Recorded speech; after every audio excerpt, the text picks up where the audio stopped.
I, 27 male, fiancé 26 female, call her L. My father, 52 male, call him B. My mother, 50 female, call her R. Like many who've had something like this happen, I never thought something like this would happen to me, but here we are. I've never used Reddit, but I've seen stories from here on TikTok, so I thought I'd give this a shot for any advice you all could give me. From listening to some other stories, you all like backstory. I'll try and be as clear and precise as I can, but it's only been a week, so if I start to lose it during the telling of this, I'm sorry. Elle and I met in her freshman year of college.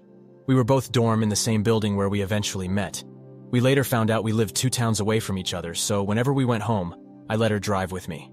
It only added like 20 minutes, so it was no big deal. After multiple trips and hanging out at school, we started to date. I have a close-knit family, as did she, so we told our families right away. I had met hers plenty of times when dropping her off, but it was nothing more than an introduction and exchanging pleasantries. Both of our families accepted each other with open arms, and our relationship grew. I was a year ahead of her, so when I graduated, I went home where I was offered a good job with great pay. I visited her at school whenever I got the chance, and whenever she came home, we would make time for each other. After she graduated, she moved in with me as both of our jobs were in the city near where we grew up. Like me, she was offered a position at the company she works at now with great pay. After living together for about 3 years, I proposed, and we have been planning our wedding since. Now, on to the part you're all reading for. Looking back, there was plenty of things I overlooked that I just wrote off thinking my father was just trying to welcome my ex into our family. Things like my father calling her all the time, and if I was around, they would just tell me they were talking about the upcoming family party or something along those lines. One time Elle was in the shower, and her phone rang. I seen it was my dad, so I answered. When he realized it was me, he sounded both upset and surprised that I picked up. I then asked what's up. He responded that he wanted to talk to Elle about my mother's birthday, that was in a week, and after a minute, we ended the call. Even typing this out now, I feel like an idiot for not seeing it sooner. On the day I found out, it was like any other day. Elle had Thursdays off, so she made breakfast for both of us. When I set out for work, she gave me a kiss and told me to have a great day. During my drive to work, I realized I'd forgotten some paperwork I would need for a meeting I had at 3 p.m. I shrugged it off and told myself I would just go home at lunch to get it. Elle texted me throughout the day, talking about all the casual stuff a couple talks about, like, "What do you want for dinner? I did the laundry. Do you want me to hang it up for you?" Blah, blah, blah. I didn't think it necessary to text her I was coming home for lunch, so when it came around, I just left work and went home. When I got home, I noticed a car that looked like my father's in our parking lot, but I didn't think anything of it, and just parked and went into our building. When I opened the door, I was met with a scene out of a movie where a man comes home early and catches his spouse cheating, such a cliché.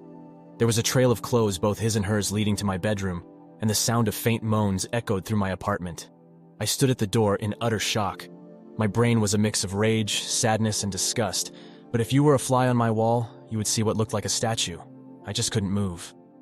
When I finally snapped to, not knowing how much time had passed, I took out my phone to record. I picked up all the clothes that were on the floor and threw them into the hall of the building. After, I filmed the walk to my bedroom. The door was open. I stood in the doorway filming for about a minute, then flipped on the lights. They both jumped at the sudden light and looked at me, and to my utter shock, it was my father in the bed with her. After the initial stun, my father noticed I was recording and started to panic, trying to find anything to cover himself and telling me to stop recording. He found a towel and wrapped it around himself and started to walk toward me. I told him, if you don't want to get hurt, stop coming to me. He either didn't care or didn't hear me and reached for my phone. I hit him square on the jaw. His head bounced off the door and slumped to the ground. Elle shrieked. I aimed the camera at Elle and said, "Concerned about your sex buddy but nothing to say to your fiancé?" My father woke up after about a minute nap and I told him I just needed to come pick something up for work, so I'm heading back now. If either of you are here when I get back, I'll send this video to everyone you know. I ended the video, looked at my dad who was still coming and said, "You're dead to me. You're no longer my father, but you might want to go home and talk to Mom because I'll be talking to her very soon." I sat in my car for a while until one of the bosses at work called to ask where I was. I told her I was on my way back right now. When I got to her office to hand her the paperwork, I must have looked awful because she started asking what was wrong with me. I told her it was nothing and I'd be okay. I could see her scanning me up and down, and she noticed some blood on my collar and stood up, rushed to me and said, "You're bleeding." I looked down and said it was my father's. She looked confused, so I pulled out my phone and showed her the video. She watched it in its entirety. She was introduced to Elle a few times, but never my father. She sat there silent for a moment until it finally clicked that my fiancé was cheating on me. But not only was she cheating, it was with my father. She asked if there was anything she could do, suggesting I take some time off. But I told her I can't go back there right now, that I just need a minute and I'd be fine for the meeting, and I have another shirt in my office. The meeting went over fine. I put on a smile for everyone like nothing had happened. My boss came up to me after the meeting and asked how I could do that, but I just said I don't know, and went to my office. I then came home, and I was alone for the first time in a very long time. Thank you for reading. I'm sorry I carried on so much, but it was therapeutic getting everything down. I just don't know what to do. I definitely need to get the hell out of this apartment. I just can't live here anymore, and there's no possible way I'm sleeping in that bed. I know not only do I have to go get checked out for STDs, but I think I broke something in my hand. Now for the top comments. So glad you found out before the wedding. Did you tell your mother? Personally, I think you handled it well considering. I can't even imagine how you feel right now. Elle and your father are truly disgusting. Talk with your mother, as you both will need someone to lean on. I would let everyone know what they've done, as they're gross and disgusting. I'm so sorry this happened to you, but you will be better without knowing she's capable of this. Oh my God, I'm speechless. I just don't know what to say. Yes.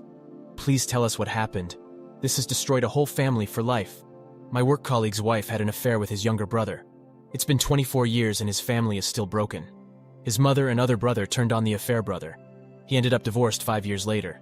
He tried to make it work by having another child, but he said there was not a single day he didn't think about it, and it ate him away like cancer, so he walked away from his own family. Now for the first update.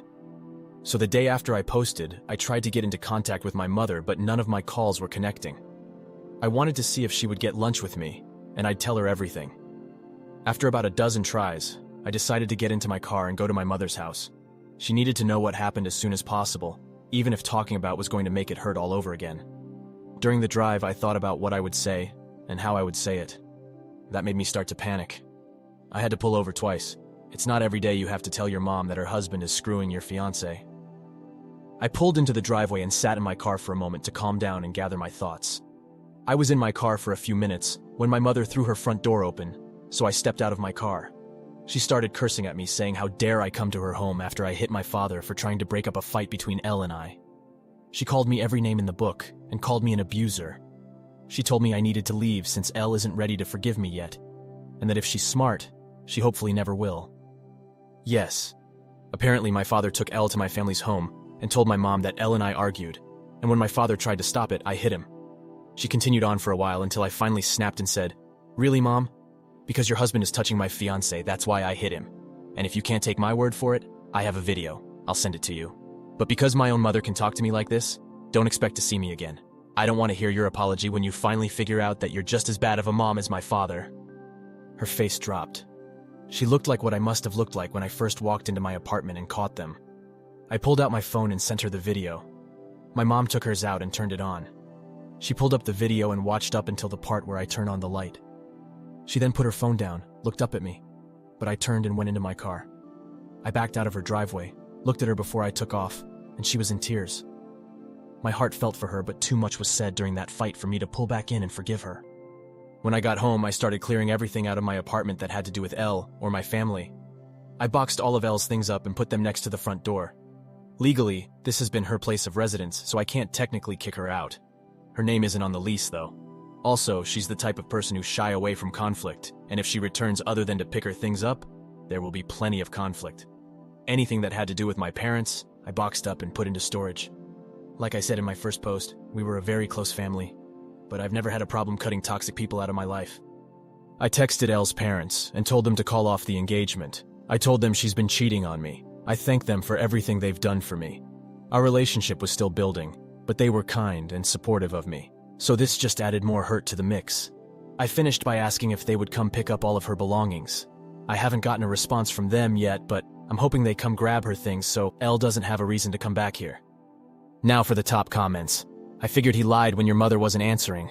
She must have said some stupid shit for you to leave like that. The ball's on your dad to bring Elle to your mother. Someone would get slapped in my social circle. Wishing you the best. You mean to tell me that after you caught them, they had the audacity to go stay with your mother and lie to her about you? People never cease to disgust me. How low can you possibly get? I'm so sorry. I don't even know what to possibly say. How does someone ever get over this? Please talk to a therapist to help you deal and cope with this situation. I'm so sorry, OP. I have lost hope in humanity a few times in life. Now for the final update. After my last post, I decided to get the ball rolling on everything that needed to be done, like getting tested, finding a therapist, moving, and, of course, buying a new bed. I started by calling my doctor's office telling them I needed to get tested and to refer me to a therapist. I had my first appointment with a therapist 2 weeks ago, and we decided to continue once a week. I also got tested last week, but it'll be another week or so until I get the results, cross your fingers for me.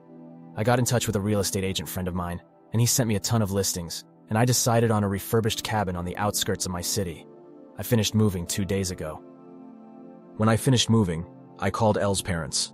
When they picked up, I told them I moved out, and Elle has still yet to pick up her things, and that the landlord will start showing the apartment in a few days, so someone better pick her things up before the landlord throws it out.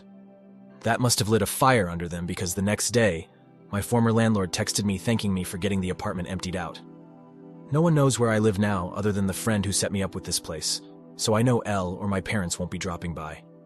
The only thing that sucks about this place is I traded a 10-minute drive to work for a 45-minute drive.